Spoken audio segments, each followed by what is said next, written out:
Hello, dear aspirants. My name is Ramiz Rishi. I warmly welcome all of you to the platform of vertical classes. I am truly excited to be part of your journey. From the past experience of my competitive exams, I will be guiding you throughout your journey. ये मेरा जो यहाँ पे आज introductory lecture होगा, इसमें मैं start यहाँ से करूँ कि मतलब मेरी जो स्ट्रैटेजी थी, मैंने स्टार्ट कहाँ से किया, मैंने कैसे पढ़ा और तब जाके मेरे जो एग्ज़ाम परफॉर्मेंस थी मैंने वो एग्ज़ाम्स कैसे क्वालिफाई किए। ये जो इंट्रोडक्टरी लेक्चर है ये खाली उनके लिए नहीं होगा, those who have applied for different posts, but for all of those who are battling in various fields for the tomorrow's better future. तो विदाउट वेस्टिंग इन टाइम मैं यहाँ से स्टार्ट करता हूँ अपनी पहली स्लाइड के साथ। वो जो मेरी पहली स्लाइड है इसमें मेरा नाम मेंशन है रमीज ऋषि, और कुछ लोग मुझे ऑलरेडी टेलीग्राम पे जानते भी होंगे मिशन JKSSB ग्रुप के ज़रिए। वहाँ भी हम अक्सर मतलब MCQ वगैरह वो पोस्ट करते थे। मेरी जो क्वालिफिकेशन है वो मैंने बीटेक किया है इलेक्ट्रिकल इंजीनियरिंग में from Islamic University of Science and Technology. सच पूछूं तो बीटेक मेरा 2020 में मतलब ये कंप्लीट हुआ, एंडिंग 2020। मुझे मतलब तब तक ये मालूम ही नहीं था कि मतलब हमें भी एग्ज़ाम्स देने हैं या एग्ज़ाम्स होते हैं, हमें भी मतलब सिलेक्शन हो जाएगी और हम भी मतलब हमारी भी जॉब लग जाएगी। इतना तो पता था बस बीटेक करना है और उसके बाद हम जेई लगेंगे, मतलब हमें जेई बनना है और वहाँ से कुछ रिक्रूटमेंट होगी तो हम जेई बनेंगे।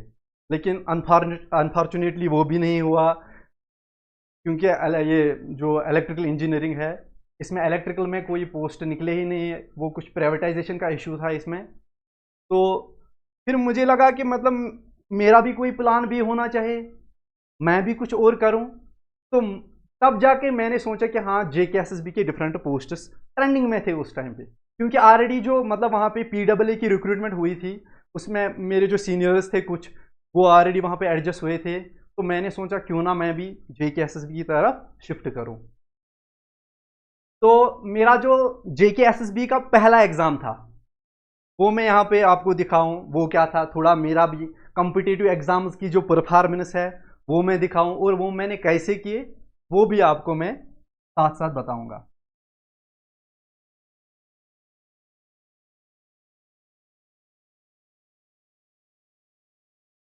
मेरा 2019 में पहले मैंने एयरफोर्स कॉमन एडमिशन टेस्ट दिया था। एयरफोर्स कॉमन एडमिशन टेस्ट जो 2019 में मैंने दिया था, इसमें मैं फिर SSB के लिए नहीं गया। थोड़ा इसमें कुछ पर्सनल रीज़न है, क्योंकि मतलब यहाँ पे अक्सर सभी के मतलब जो फैमिली चाहती है कि नहीं आप बाहर जॉब मत करो, यही जॉब करो, वो भी थोड़ा रीज़न था इसमें।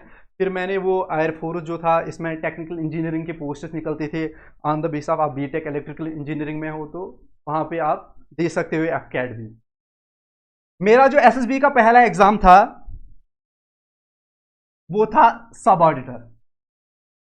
सब ऑडिटर के एग्ज़ाम में मैंने बस रैंडमली यहाँ मतलब यूट्यूब से या किसी बुक से या मतलब टेलीग्राम से क्विज करके मैंने हिस्ट्री पढ़ा, JNK की हिस्ट्री पढ़ा मैंने, या मैंने मतलब पॉलिटी या ये मतलब जियोग्राफी पढ़ी। उस बेसिस पे मैंने ये सब ऑडिटर एग्ज़ाम दिया था। आपको तो पता ही है कि मतलब ओपन मेरिट का हाल क्या हुआ यहाँ पे। ओपन मेरिट वाले को तो चाहिए कि उसको 100+ होने चाहिए तब जाके उसकी सिलेक्शन होती है।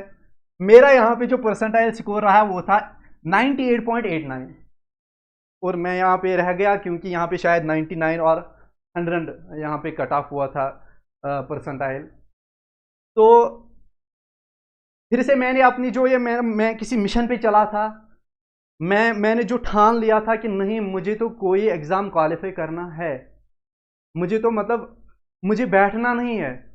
अब जब अंदर वो पैशन होता है एक इंसान में, वो तब तक रुकता नहीं है जब तक वो कुछ हासिल नहीं करता है।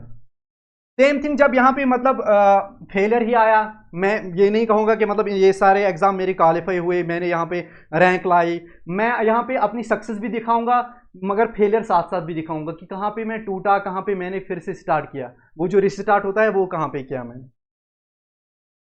मेरी जो स्ट्रैटेजी थी मैं वो यहाँ पे डिस्कस नहीं करूँगा क्योंकि उसमें बहुत सारा मतलब कंट्रीब्यूशन है डिफरेंट मतलब पर्सनस का, और मैं उनका भी शुक्रिया अदा करना चाहता हूँ कि मतलब उन्होंने मेरा साथ दिया, गाइड किया मुझे, और तब जाके मतलब मैं इस रैंक 85 पे पहुँचा हूँ। यहाँ जो मतलब मेरा फेलियर हुआ, यहाँ जो मतलब मेरी सिलेक्शन नहीं हुई, तो उस टाइम पे हमने फाइनेंस अकाउंट असिस्टेंट का फॉर्म भरा था, तो यहां से मतलब फिर से हमने रिस्टार्ट किया कि नहीं अब तो फाइनेंस ही निकालना है। फाइनेंस अकाउंट असिस्टेंट की प्रेपरेशन स्टार्ट की, दिन रात एक करके वो जो मेहनत, वो उस लगन के साथ पढ़ाई की, और यहां से मेरा 97.0 स्कोर रहा और रैंक थी मेरी 326। अब जब रैंक थी मेरी 326, अब खुश थे हम कि हाँ लेवल 5 का पोस्ट मिल गया, लेकिन बदकिस्मती से जो मतलब ऊपर वाला करता है उसको तो कोई वो टाल ही नहीं सकता है, ये स्क्रैप हुआ। यहाँ पे हमने वो प्रोटेस्ट भी किया था, धरने भी दिए थे, क्या क्या ना किया था कि मतलब ये स्क्रैप ना हो, लेकिन अल्टीमेटली ये स्क्रैप ही हुआ। तब जाके आज मुझे मतलब वो जो वैल्यू पता चलता है इस वाली चीज़ का, ये जो फाइनेंस अकाउंट असिस्टेंट 2.0 है। उससे पहले तो मतलब पता था कि हाँ मतलब जॉब मिल गई, जल्दी में ही जॉब मिल गई, लेकिन आज कुछ अलग ही लेवल है। जब ये वाला स्क्रैप हुआ उसके बाद ही हमने वो JKPSI का भी दिया था, जिसमें मेरा स्कोर बन रहा था 102 मेरा स्कोर बन रहा था। 102 स्कोर जो बना ये भी स्क्रैप हुआ। ये फेलियर मतलब यहाँ पे आप देख सकते हो कि जब किसी एग्जाम में आप अच्छा करते हो, किसी एग्जाम में आपकी रैंक आ जाती है, और उसके बाद वो जो एग्जाम है स्क्रैप होता है, आपने उसके पीछे 1 साल लगा दिया है, 1.5 साल लगा दिया है मेहनत में, आपने वो मतलब अपना कंफर्ट जोन छोड़ के अपनी नींदें हराम करके आपने किसी एग्जाम में सिलेक्शन पाई है, लेकिन अल्टीमेटली वो स्क्रैप होता है। उस टाइम पे वो जो हार्ट ब्रेकिंग सिचुएशन होती है आपके साथ, तो वो मतलब मेरे से ज़्यादा कोई समझ नहीं सकता। तो यहाँ ये वाला भी स्क्रैप हुआ। उसके बाद जो JKPSI 2.0 था, मेरा जो मेन जो मतलब मेरा फोकस था कि या तो मुझे JKPSI निकालना है या मुझे फाइनेंस निकालना है, लेकिन ज़्यादा जो मेरी मेहनत थी, ज़्यादा जो मेरा शिफ्ट था वो था फाइनेंस अकाउंट असिस्टेंट पे। और ये वाला मतलब ये भी साथ साथ मैंने प्रिपेयर किया था, लेकिन ज़्यादा मेरा फोकस था कि मैं फाइनेंस अकाउंट असिस्टेंट पोस्ट ही निकालूँ। तो जो JKPSI 1.0 स्क्रैप होने के बाद JKPSI 2 जो फिर से हुआ, इसमें 98.49 मेरा स्कोर रहा। तो यहाँ पे भी मैं लैग कर गया, तो यहाँ पे भी मेरी सिलेक्शन नहीं हुई, क्योंकि यहाँ पे फिर मतलब 106 समथिंग कुछ कट ऑफ हुआ था ओपन मेरिट के लिए, क्योंकि ओपन मेरिट वाले को तो पता ही है, मैंने पहले ही बोला कि मतलब वो ऑलरेडी मतलब बहुत ज़्यादा 100 से ऊपर टारगेट रखना होता है। फिर आया फाइनेंस अकाउंट असिस्टेंट 2.0। इसके फिर से यहाँ पे मतलब इतना सब कुछ होने के बावजूद भी हम रुके नहीं, यहाँ से फिर से मतलब रिस्टार्ट करके वो फिर से वो मेहनत, वो फिर से वो दिन रात एक करके 2.0 के लिए मेहनत करके मैंने यहाँ से स्कोर जो किया वो 95.75, और मेरी जो यूटी की रैंक बनी वो बनी यहाँ पे 85 रैंक तभी आई मेरी। लेकिन इसके लिए कौन सी हार्डवर्क चाहिए थी, किस लेवल की हार्डवर्क चाहिए थी, वो मैं आगे डिस्कस करूंगा। तो ये मेरी कुछ मतलब एग्जाम परफॉर्मेंस थी। FCAT का एग्जाम, सब ऑडिटर में क्या रहा, फाइनेंस 1.0 में क्या रहा, JKPSI 1.0 में क्या रहा, और JKPSI 2.0, फाइनेंस अकाउंट असिस्टेंट 2.0। बस यहाँ जो लेवल 5 की पोस्ट मिल गई तो ठीक, यहाँ तक तो ठीक था। बाकी जो VLW की रिक्रूटमेंट हुई, या पटवारी की रिक्रूटमेंट हुई, या स्टॉक असिस्टेंट, वेटरनरी फार्मासिस्ट, या कोई और होगा, तो मैंने उनके लिए मतलब अप्लाई ही नहीं किया था, मैंने वो एग्ज़ाम दिए ही नहीं, क्योंकि वो अगर किसी कैंडिडेट को लेवल 5 की जॉब मिलती है तो वो क्यों जाए लेवल 2 या लेवल 4 में, या मुझे पर्सनली उसमें इंटरेस्ट नहीं था। मुझे यही पता था कि या तो JKPSI में जाना है या फाइनेंस अकाउंट असिस्टेंट में जाना है, उसके बाद अल्लाह की मर्जी होती है कि मतलब वो क्या करे। तो अब ये जो एग्जाम्स थे या ये जो रैंक थी 85 फाइनेंस अकाउंट असिस्टेंट में, इसमें स्ट्रैटेजी क्या थी मेरी, मतलब मैंने कैसे किया ये, मैंने खाली मेरी एक 5 लाइन स्ट्रैटेजी थी। मैंने खाली अपने 5 पॉइंट्स पे फोकस किया। उन 5 पॉइंट्स को मैंने इतना मजबूत किया कि मतलब मुझे किसी ने रोका ही नहीं कि मैं सिलेक्शन, मतलब मेरा नाम भी मेरिट लिस्ट में आए। वो 5 पॉइंट्स जो थे मेरी एक मतलब वो 5 पिलर्स थे मेरे लिए। वही 5 पिलर्स में डिस्कस करूंगा यहाँ पे, शायद कि आपको भी वो काम में आ जाए। वो 5 पिलर्स मेरे लिए ये थे। उन 5 पिलर्स में मेरा सबसे जो पहला था वो है सिलेबस। अब देखो, कोई भी एग्जाम हो, जेके एसएसबी का एग्जाम हो, जेके पीएससी का एग्जाम हो, एसएससी का एग्जाम हो, नेशनल लेवल या स्टेट लेवल कोई भी एग्जाम हो, हर किसी एग्जाम में सिलेबस आता है। आपको करना क्या है, सिलेबस को पहले प्रिंट आउट निकाल के, मैं वो हमेशा अपने वॉल पे पेस्ट करता था या उसका प्रिंट आउट निकाल के अपने सामने रखता था। सिलेबस को हमेशा अपने साथ रखो कि मतलब मुझे करना क्या है, मुझे पढ़ना क्या है, पढ़ना क्या है और छोड़ना क्या है। अगर मैंने सिलेबस को स्टडी ही नहीं किया, मैं मतलब बैठा यहाँ पे जियोग्राफी ऑफ इंडिया पढ़ने, वर्ल्ड जियोग्राफी पढ़ने, हिस्ट्री पढ़ने, मैंने एंशिएंट भी कवर किया, मिडिवल भी कवर किया, मैंने मॉडर्न भी कवर किया, मुझे वो टॉपिक्स भी पता है, ये टॉपिक्स, लेकिन मेरे लिए ये हेक्टिक बन जाता है बहुत ज़्यादा। मुझे तो पता ही नहीं कि मतलब मैं स्टार्ट कहाँ से करूँ। उसके लिए सबसे ज़्यादा मतलब बहुत ज़्यादा इंपॉर्टेंट है कि आपको सिलेबस को स्टडी करना है। On the base of syllabus आप अपनी स्ट्रैटेजी बना सकते हो। स्ट्रैटेजी जो आपकी रहेगी कि मतलब हाँ, मुझे तो सिलेबस में मॉडर्न हिस्ट्री है, मुझे सिलेबस में JNK की हिस्ट्री है, मुझे सिलेबस में Jammu and Kashmir reorganisation act है, मुझे सिलेबस में जियोग्राफी है, मुझे सिलेबस में मतलब मैथ्स रीजनिंग है, मुझे वो मैं कैसे कवर करूं, मेरा जो मतलब प्लान रहेगा कैसे मैं ये कवर करूं, कैसे मैं वो कवर करूं, वो आपको सिलेबस से ही पता चले। On the base of syllabus ही आप स्ट्रैटेजी बनाओगे। सिलेबस जब आपने मतलब पढ़ा, मतलब इसकी एनालिसिस की, फिर आप बैठ गए कि नहीं, अब जो सिलेबस में है अब मुझे ये करना है, इंप्लीमेंट करना है ना, जो मैंने स्ट्रैटेजी बनाई इंप्लीमेंट करना है इस चीज को, जो मैंने अपना प्लान बनाया उस चीज के लिए हमें क्या चाहिए। मेरा सेकंड पिलर जो यहाँ पे था वो था हार्ड वर्क। जो सेकंड पिलर यहाँ पे था हार्ड वर्क था। अब जो मतलब सभी कहते हैं कि मतलब सिलेक्शन नहीं हो रही है, हमने बहुत ज़्यादा पढ़ा, लेकिन होता भी है, मैं वो भी डिस्कस करूँ कि मतलब कोई 0.5 से क्यों रह गया, मतलब वहाँ लक फैक्टर भी होता है एक। लेकिन जो हार्ड वर्क है ना, ये हार्ड वर्क इतनी करनी है कि मतलब 1 लाख एस्पिरेंट जो है किसी पोस्ट के लिए अप्लाई करते हैं, उसके बाद आपको मतलब वहाँ पे 400 या 1000 कैंडिडेट्स की ज़रूरत होती है। उस मेरिट लिस्ट में फाल होने के लिए आपको बहुत ज़्यादा मेहनत करनी होती है, इतनी मेहनत करनी होती है कि वो जो आपका कंफर्ट जोन है ना वो छोड़ना होता है। खुद से एक ठान लो, खुद में एक मतलब वो जुनून पैदा करो, वो जो पैशन है ना, नहीं मुझे करना है, मुझे छोड़ना है वो बाकी सब कुछ। अगर मैं घूम रहा था, मैं सड़कों पे बैठ रहा था, छोड़ दो वो सब।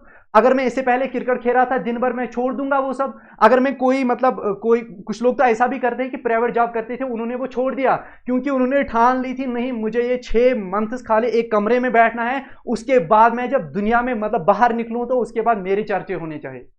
उसके लिए तो जरूरी है ना कि मैं मेहनत करूं। अब मेहनत कैसी करनी है, अब जो वो मतलब वो पैशन, वो जुनून खुद में कैसे पैदा करना है, किस लेवल की मेहनत करनी है। मेरा जो मतलब लास्ट का 2 मंथ जो मेरे थे एग्जाम से पहले या 1.5 मंथ जो होता है बहुत ज़्यादा क्रूशल होता है। उस टाइम पे आपने अपना मटेरियल भी कवर किया होता है, आपने सारा सिलेबस भी कवर किया होता है, और आप अभी रिविजन मोड में होते हो, आपने मॉक टेस्ट्स भी दिए होते हैं। और ये जो हार्ड वर्क है ना, मैं थोड़ा इसका दिखाऊंगा कि हार्ड वर्क मैंने उस टाइम पे एक थोड़ा फोटो लिया था जो मैं टाइम टेबल फॉलो कर रहा था। और उस टाइम टेबल में मतलब कभी कभी मैं मेरे साथ ये वासिद सर भी होते थे, ये भी मतलब एग्जैक्टली मुझे सुबह फ़ोन कर रहे थे कि आप उठे इस टाइम पे। ये मेरा टाइम टेबल था, और बाय अल्लाह मैंने रिलीजियसली सिंसियरली ये टाइम टेबल फॉलो किया लास्ट का जो 1 मंथ या 1.5 मंथ या 2 मंथ थे। वो टाइम टेबल ये है। इस टाइम टेबल में क्या है कि मतलब हम सुबह 4.30 यानी कि 4:30 बजे हम उठते थे सुबह। 4:30 बजे उठने के बाद मेरा सबसे पहले जीके होता था। मैं इंडियन मतलब जो जर्नल होती थी, जियोग्राफी या हिस्ट्री होता था, मैं वो स्टार्ट करता था। 7:30 से लेके 8:45 तक मेरा इकोनॉमिक्स, वो मैं रिवाइज करता था, वो देखता था, वो उसकी पढ़ाई कर रहा था। 8:45 से लेके 10 AM तक मेरा स्टैटिस्ट का मतलब वहाँ पे रोल होता था। 10 AM से 11:30 AM, ये मैं फाइनेंस अकाउंट असिस्टेंट का डिस्कस कर रहा हूँ, मैं इंग्लिश पढ़ रहा था। उसके बाद 11:30 AM से लेके 1 PM तक मैं साइंस कर रहा था, क्योंकि साइंस भी वहाँ पे 10 मार्क्स का था। 1 PM से लेके 2 PM फोन में जो मैंने स्क्रीनशॉट लिए थे उन MCQ के जो मुझे आते ही नहीं थे, वो भी कर लेता था, वो नोट कर लेता था। तो ये वहाँ पे था। 2 PM से लेके 3:45 मेरा कंप्यूटर था। 3:45 से लेके 6:45 में JNK का जो हिस्ट्री था, JNK की मतलब जो जियोग्राफी थी वो पढ़ रहा था। 6:45 से लेके 10 PM तक मैं अकाउंटेंसी अपना क्लियर कर रहा था। और 10 PM से लेके 11:45 मेरा मैथ चल रहा था। और 11:45 PM से लेके 1 AM तक मेरा करंट अफेयर्स। इसमें मेरा ये भी आता था, मैं खाना भी खा रहा था या नमाज पढ़नी होती थी, वो इसमें मैं एडजस्ट कर लेता था। लेकिन टाइम टेबल बोर्ड पे मैंने ये मतलब सामने रखा था, और यही मैं फॉलो कर रहा था लास्ट के 1 मंथ या 1.5 मंथ कंटिन्यू। ये टाइम टेबल मैं तब भी मतलब फॉलो कर रहा था जब मैंने finance account assistant first qualify किया, और ये टाइम टेबल मैंने दूसरी टाइम भी मतलब फॉलो किया जब फाइनेंस अकाउंट असिस्टेंट 2 क्वालिफाई किया, तब जाके मेरी 85 रैंक आई। ये वाला टाइम टेबल, इतना सब कुछ, मतलब आप पूरे वो पैशन के साथ सिंसियरली रिलीजियसली किसी चीज़ में लगे हो तो सिलेक्शन होगी, ज़रूर होगी। क्योंकि उसके बाद तो मतलब कोई ऐसा रह ही नहीं जाता है कि मतलब क्या मैं पॉइंट दिखाऊं कि मेरी सिलेक्शन क्यों नहीं हुई। बाद में देखते हैं, वो लक फैक्टर भी ज़रूरी होता है कि मतलब कुछ लोग ऐसे भी होते हैं कि इतना सब कुछ पढ़ने के बाद उनकी भी सिलेक्शन नहीं होती है। लेकिन एटलीस्ट आप अपने एंड से क्या कर सकते हो, इतना तो कर सकते हो। वापस आते हैं हार्ड वर्क पे। तो हार्ड वर्क तो देखिए हमने किस लेवल की करनी है किसी भी पोस्ट के लिए, क्योंकि कंपटीशन बहुत ज़्यादा है और आपको ओपन मेरिट में फाल करना है, तो आपको उस लेवल की मतलब तैयारी भी करनी है, उस लेवल की मतलब वो हार्ड वर्क भी करनी है। अब ये हार्ड वर्क मुझे खाली 2 दिन नहीं चाहिए, मैंने 2 दिन पढ़ा, 15 घंटे पढ़े, मैं सोया नहीं, मैंने वो छोड़ा ये छोड़ा सब कुछ, फ़ोन को मतलब हाथ भी नहीं लगाया, और मैंने मतलब 2 दिन बहुत ज़्यादा मेहनत की। 2 दिन से चलने वाला नहीं है इधर, क्योंकि आपको तो मतलब एटलीस्ट 4 मंथ 5 मतलब 6 मंथ्स में आपको ये कवर करना है अपना सिलेबस। 6 मंथ्स के बाद आपको एग्जाम होना है, आपने पहले ही ठान लिया है मुझे ये एग्जाम निकालना है, मुझे तो फाइनेंस अकाउंट असिस्टेंट बनना है, मुझे तो कांस्टेबल बनना है, मुझे तो JKPSI बनना है, मुझे तो कल को जूनियर असिस्टेंट बनना है। जब आपने खुद में ये ठान ली है तो उसके लिए कंसिस्टेंसी बहुत मैटर करती है। हमारा जो थर्ड पिलर यहाँ पे आ जाता है, दैट इज द कंसिस्टेंसी। आपने जो हार्ड वर्क की वो आप उसके बाद मतलब कंसिस्टेंसी के साथ वैसे ही हार्ड वर्क करोगे जब तक कि आपका सिलेबस कंप्लीट ना होगा। यहाँ पे मतलब जो वर्टिकल क्लासेस है, आपको जजील सर है या वासिद सर है या मुदस्सिर सर है, वो तो अपना बेस्ट देंगे, क्योंकि ऑलरेडी उनको तो पता है कि मतलब उन्होंने कौन सी स्ट्रगल की, कौन से सेक्रीफाइस किए, तब जाके उनका वो एग्जाम JKSSB के या JKPSC के क्वालिफाई हुए, तब जाके उन्हें मतलब वो फ्रूटफुल रिजल्ट्स आए। वो तो आपको पढ़ाएंगे, वो तो आपके लिए लेक्चर्स लाएंगे, लेकिन आप अपने एंड से कितना दे रहे हो दैट मैटर्स। आप क्या कंसिस्टेंसी के साथ उस चीज़ को मतलब रिवाइज कर रहे हो, उस चीज़ को ग्रास्प कर रहे हो, उसको कंटिन्यू आप देख रहे हो कि नहीं, तो कंसिस्टेंसी मैटर्स हियर। जब आपने कंसिस्टेंसी के साथ ये 3 चीज़ें की, सिलेबस भी, हार्ड वर्क भी और कंसिस्टेंसी भी, अब आप में एक कॉन्फिडेंस आ गया। हाँ अब तो ठीक है, मुझे तो ये भी पता है वो भी पता है, मैंने मटेरियल भी बनाया, मैंने तो मतलब पढ़ाई की ठीक से, मेरे नोट्स भी बन रहे हैं और मैंने सारे लेक्चर्स अटेंड भी किए। लेकिन अब क्या चाहे, मुझे रिवीजन ज़रूरी है। यहाँ पे मैं वो बात बोलूँ, टेलीग्राम पे अक्सर मुझे ये मैसेज आते हैं कि भाई मेरा तो 2 पॉइंट से रह गया, 1.5 से रह गया, 0.5 से रह गया, या कुछ लोग ऐसे ही कहते हैं कि मतलब पता नहीं कि मतलब मैं यहाँ पे 70-30 मेरा मतलब हो रहा था कि हाँ 70%, तो एक क्वेश्चन मुझे ठीक था, लेकिन फिर भी मैं कंफ्यूज था कि शायद मुझे डाउट था 30% नहीं, ये ऑप्शन नहीं आएगा। ये जो डाउट, ये जो कंफ्यूजन एग्जाम हॉल में होता है कि यही आंसर है या दूसरा आंसर है, वो क्यों होता है? क्योंकि इसलिए होता है कि आपने रिवाइज नहीं किया होता है अपना सिलेबस, आपने अपनी जो मतलब मटेरियल है, अपना जो आपने नोट्स है, वो आपने रिवाइज ही नहीं किए है। यहां पे आप लैग कर रहे हो जो रिवीजन वाला पोर्शन है। रिवीजन आपको बहुत जरूरी है। आपको अपने मटेरियल पे होल्ड होना चाहिए, स्ट्रांग होल्ड होना चाहिए, वो पकड़ होनी चाहिए कि उसके बाहर अगर क्वेश्चन आए भी तब भी आपको रिग्रेट नहीं होगा। अगर उसमें से क्वेश्चन छूट गया ना तो आप बदकिस्मत इंसान हो, क्योंकि आपने ऑलरेडी नोट्स बनाए हैं, मेंशन भी किया है आपने नोट्स में से, फिर क्यों छूट गया आपको उस मटेरियल में से क्वेश्चन? दैट मीन्स कि आपने रिवीजन नहीं किया। वो पकड़ जो वो जो होल्ड होना चाहिए उस अपने मटेरियल पे, वो तो है ही नहीं वहां पे। तो इसीलिए यहाँ पे रिवीजन बहुत जरूरी है, रिवाइज करना बहुत जरूरी है।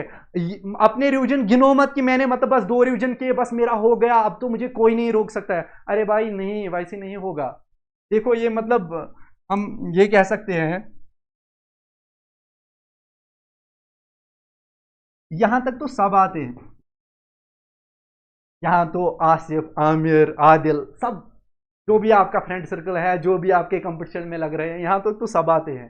लेकिन जो जो कामयाबी के लिए मेहनत चाहिए ना, जो कामयाबी के लिए वो पसीना चाहिए ना, खून पसीना, वो जो मेहनत, वो जो लगन, वो जो पैशन, वो जो एटीट्यूड, वो जो टेम्परामेंट, वो जो मतलब उस लेवल की प्रेपरेशन चाहिए ना, मतलब वही आपको इसके पार ले जा सकती है। सिलेक्शन तो यहाँ होती है, सिलेक्शन थोड़ी यहाँ होती है। 70s में तो सारे होते हैं, 80s में तो सारे होती है, 85 में भी बहुत सारे होते हैं। अगर आपका कट ऑफ 89.5 होता है, 90 होता है, 92, 93 होता है, लेकिन वो यहाँ पे लाई कर रहा है। ये जो मतलब आपका मेन है ना, यहाँ अगर आप यहाँ लाई कर रहे हो, दैट मीन्स कि आप अभी लैग कर रहे हो, आपने रिवाइज नहीं किया है, आपने वो हार्डवर्क नहीं की। वो जो हार्डवर्क मैंने अभी बोली ना कि किस लेवल की हार्डवर्क चाहिए, वो आपने की ही नहीं है। तब जाके आप मतलब मैसेज कर रहे हो कि मेरा 0.5 से रह गया। वो 0.5 से रहना, रिवाइज फिर से करो, रिवाइज नहीं छोड़ना है। रिवीजन इतने करो कि आपको मतलब वो होता है ना कि मतलब टिप ऑफ द टंग याद होना चाहिए। हाँ, ये जो वेस्टर्न घाट्स का ये वाला क्वेश्चन है, ये मुझे यहाँ पे इस नोट पे है। ये जो मतलब JNK की हिस्ट्री, हरी सिंह, रंजीत सिंह, ये भी है, जो भी है सब कुछ मुझे ये इस वाले नोट पे यहाँ पे मेंशन है। इतना रिवाइज करो। आपको मतलब याद होना चाहिए, माइंड में एक मैप बनना चाहिए, एक जो इमेज होनी चाहिए कि हाँ मुझे मतलब ये वाला ये जो पॉइंट है, ये जो क्वेश्चन है, ये उस नोटबुक में यहाँ पे लिखा था मैंने। वो वाला रिवीजन चाहिए, तब जाके तो आप यहाँ से मतलब पार कर सकते हो और आपकी सिलेक्शन होगी। तो जब आपने रिवाइज किया तो रिवीजन के बाद आप में एक कॉन्फिडेंस आ गया। कॉन्फिडेंस किस लेवल का आता है कि नहीं भाई, अब तो मुझे कोई रोक नहीं सकता है, अब तो मेरी सिलेक्शन पक्की, क्योंकि मैंने सिलेबस भी पढ़ा, मैंने हार्डवर्क भी की, मैंने रिवीजन भी किया, मैंने अपना सारा मटेरियल जो है वो रिवाइज किया। लेकिन उसके बाद आप में एक वो ओवर कॉन्फिडेंस आ जाता है कि नहीं अब तो मेरा पक्का होने वाला है। हम उस टाइम घर वालों को कहते हैं कि हाँ बस इस बार तो पक्का मेरा है। लेकिन हमने क्या मतलब छोड़ा होता है, वो होता है मॉक टेस्ट, वो होता है टेस्ट सीरीज, वो होता है क्विजेज, वो होता है MCQ लेक्चर।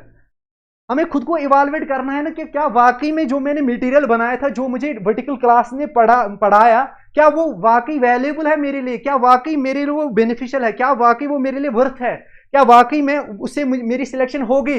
उस चीज के लिए आपका जो फोर्थ पिलर है, फोर्थ जो यहाँ पे मतलब पॉइंट है, दैट इज या फिफ्थ जो पॉइंट है हमारा मॉक टेस्ट, वो मतलब यहाँ पे एक्टिवेट होगा, वो यहाँ पे रोल प्ले करेगा। आपको मॉक टेस्ट क्विजेस देने हैं, खुद को इवाल्वेट करना है, क्योंकि वहां आपको अपनी रैंक चेक करनी है कि मैं लाई कहां कर रहा हूं, क्या वाकई मेरी सिलेक्शन होगी। तब जाके तो मतलब मुझे पता चलेगा हाँ मेरा जो मटेरियल है, मेरा जो रिवीजन है वो कंप्लीट है, अब तो मेरा हो सकता है, डेफिनेटली होगा। तो मॉक टेस्ट के बाद जब हम अपना मतलब स्कोर चेक करते हैं कि मतलब मेरा स्कोर कितना है, मैं कहाँ लैग कर रहा हूँ, फिर वो उन वीक पॉइंट्स पे ध्यान देना होता है। उन वीक पॉइंट्स को मतलब उन जो लूप होल्स होते हैं उनको ओवरकम करना है, उन पे अपना सारा फोकस करना है कि मतलब क्यों मेरे जीके में से मेरे नंबर क्यों कट गए, मेरे साइंस में से मेरे नंबर क्यों कट गए, मेरा कंप्यूटर में से नंबर क्यों कट गए, मतलब रीजन क्या है, क्या मेरे मटेरियल में कोई कमी थी, क्या मैंने रिवाइज नहीं किया था यहाँ पे। तो मैं यहाँ पे आपको दिखाऊं कि मतलब मैंने मॉक टेस्ट से मतलब क्या सीखा और फिर क्या किया। ये देखो, ये मेरा मॉक टेस्ट था। एक मॉक टेस्ट मैंने उस टाइम भी मतलब स्क्रीनशॉट लिया था, फाइनेंस अकाउंट असिस्टेंट का मॉक टेस्ट है। मेरे यहाँ पे जो मतलब मेरा जो स्कोर बन रहा था 101 आउट ऑफ 120। मैंने कैसे इवाल्वेट किया और खुद को कैसे इंप्रूव किया, मैंने देखा मेरे जीके में से बन रहे हैं 22, खाली मुझे 22 और 4 गलत हो रहे हैं, यानी कि नेट स्कोर मेरा 21 ही बन रहा है आउट ऑफ 30। मेरा जो अकाउंटेंसी में 25 गलत हो रहे हैं, 23.75 ही मेरा यहाँ पे नेट स्कोर बन रहा है। मैंने देखा इंग्लिश में मेरे 8 ठीक है और 2 गलत है, नेट स्कोर तो इतना बन रहा है। मैंने यहाँ नीचे देखा, हाँ चलो साइंस ठीक है, मेरा मैथ्स ठीक है, इकोनॉमिक्स में 1 मार्क जो है वो रह गया है। ये सारा देख के मैंने अपने इन वीक पॉइंट्स पे काम किया। अच्छा जीके में ऐसे ये जो 8 क्वेश्चन थे, ये कौन से ऐसे 8 क्वेश्चन है या 4 क्वेश्चन है, ये कौन से 4 क्वेश्चन है, मुझे वो वाले क्वेश्चन मैंने अटेम्प्ट क्यों नहीं किए? रीजन क्या था मेरा? क्या मैंने वो मटेरियल पढ़ा नहीं था? क्या मेरे नोट्स में वो मेंशन नहीं था? उन पे काम करके, उन पे अपना पूरा फोकस लगा के मैं फिर से खुद मतलब फिर से मॉक टेस्ट में अपेयर होता हूं और उसके बाद खुद को इवाल्युएट करता हूं। वहां मेरा स्कोर क्या बन रहा है? ये था मेरा मॉक टेस्ट जो 2, वहां मेरा स्कोर बन रहा है 106। यानी कि मैंने जो जीके में खाली 22 मतलब ठीक किए थे इससे पहले, अब मेरा यहाँ स्कोर बन रहा है 27। खाली मेरे यहाँ पे 3 गलत हो रहे हैं और नेट स्कोर इंप्रूव हो रहा है।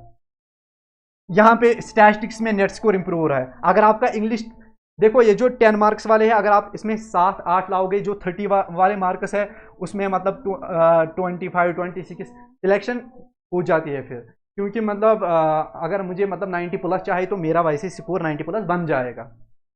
तो ये जो इम्प्रूवमेंट थी, जो नेट स्कोर मेरा 102 बना यहाँ पे, उससे पहले तो 97 समथिंग था। तो ये वाला तभी हुआ जब मैंने खुद को इवाल्युएट किया। उसके बाद मुझे लगा हाँ भाई अब तो तेरा कुछ ना कुछ होगा, क्योंकि अब आपने खुद को इवाल्युएट किया, अब तो तेरा मटेरियल ठीक है, अब तो तेरे रिविजन्स ठीक है, अब तो आपने सब कुछ ठीक किया है, अब तो तुझे कोई रोक नहीं सकता है। तो इसीलिए मतलब ये जो मेरी 5 लाइन स्ट्रैटेजी है जो मैंने आपके साथ डिस्कस की है, इस पे आप भी फोकस कर सकते हैं, यही आप भी अपना सकते हैं और इंशाल्लाह आपकी सिलेक्शन होगी।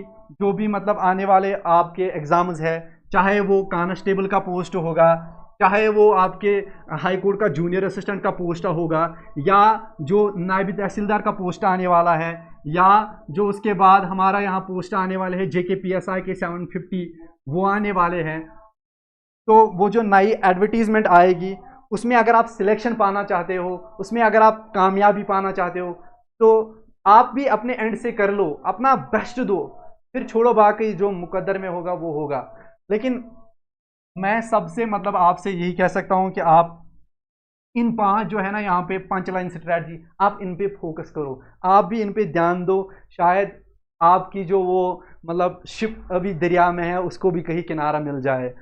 तो उस चीज़ के लिए मैं भी आया हूँ यहाँ पे। अपने जो मेरे बाकी टीम मेंबर्स है, वासिद सर है, मुदस्सिर सर है, या जजील सर है, जिन्होंने ऑलरेडी मतलब बहुत सारी सेक्रीफाइस, बहुत सारे वो मतलब स्ट्रगल्स करके एग्ज़ाम क्वालिफाई किए, तब जाके मतलब आज भी वो प्राउड फील कर रहे हैं और आज आपके सामने आए हैं वो अपॉर्चुनिटी लेके आपके लिए कि हाँ हम आपको पढ़ाएंगे, हम आपको वो मटेरियल देंगे, यहाँ से हम आपके सामने वो सारी अपनी स्ट्रैटेजी लेके कैसे पढ़ना है, कैसे सिलेबस को फॉलो करना है, उस चीज़ के लिए हम वर्टिकल क्लासेस पे यहाँ पे कुछ कोर्स लाए हैं आपके लिए। जो भी हमारे देखो मतलब हमारा मतलब जो आने वाले, मैंने ऑलरेडी बोला कि नायब तहसीलदार के पोस्ट्स यहाँ पे आने वाले हैं, या मतलब फॉरेस्टर आगे चल रहा है, या जूनियर असिस्टेंट जो हाई कोर्ट का ऑलरेडी कोर्स यहाँ पे है वो आप कर सकते हो, पटवारी आगे वो भी आने वाला है। और जो JKPSI का JKP कांस्टेबल जो है, यहाँ पे मतलब हमारा जो कोर्स रहेगा आप इसमें एनरोल कर सकते हो, और यहाँ पे जो मतलब गलतियाँ हमने की शायद वो हम आपको करने ना देंगे। जहाँ पे मैं खुद लैग कर रहा था शायद उसके लिए जो इम्प्रूव करना है वहाँ हम आपकी हेल्प करेंगे। तो आप भी यहाँ देख सकते हैं मतलब जो भी आने वाला कांस्टेबल का है या हाई कोर्ट का है वो देख सकते हो और हमारे साथ जुड़ सकते हो। नायब तहसीलदार का है, जूनियर असिस्टेंट की मतलब हाई कोर्ट का जो है ऑलरेडी देखो, या सर बहुत सारे मतलब एक्सपीरियंस टीचर है यहाँ पे, मतलब जो जॉब रिलेटेड टर्म्स है आपके साथ, या जो जजील सर है, मुदस्सिर सर है, या वासिद सर है, ऑलरेडी एग्ज़ाम क्वालिफाई कर चुके हैं। इन्होंने वो स्ट्रगल देखी है, वो 2 साल 3 साल की स्ट्रगल देखी है, और कहाँ पे इनकी गलतियाँ हुई, और वो गलतियाँ आपको होने ना देंगे। आपकी जो वो शिप है, आपकी जो परेशानी, वो जो स्ट्रगल, वो जो कश्मकश है, शायद वो भी उसमें हम वो दूर करने के लिए आपकी मदद कर सकते हैं। तो आप हमारे साथ जुड़ सकते हैं। इंशाल्लाह हम अपना बेस्ट देंगे आपको कामयाब करने के लिए। बाकी तो आपको पढ़ना खुद ही है, मेहनत तो खुद ही करनी है, जो 5 लाइन स्ट्रैटेजी है वो तो खुद ही इम्प्लीमेंट करनी है। बाकी हम खाली आपको रास्ता दिखा सकते हैं, चलना तो खुद ही है तुम्हें। इंशाल्लाह मिलते हैं किसी लेक्चर में। मेरा तो यहाँ पे इंशाल्लाह करंट अफेयर्स में भी मैं थोड़ा यहाँ पे आपको हेल्प कर सकूँ। और कांस्टेबल जो पोस्ट होंगे यहाँ पे, कांस्टेबल में मैं मेरा जो जीएस का पोर्शन होगा वहाँ पे मैं आपको जो हिस्ट्री रहेगा, मॉडर्न हिस्ट्री इंडिया की, वो मैं आपको पढ़ाऊंगा। वो जो वहाँ पे पोर्शन रहा है, या पॉलिटी का पोर्शन रहेगा, या और भी मतलब बहुत सारे टॉपिक्स है, वहाँ मेरा रोल रहेगा। तो इंशाल्लाह वहाँ जो भी मेरे साथ बेस्ट हो सकता है मेरे साइड से मैं आपको दूंगा। Thank you very much.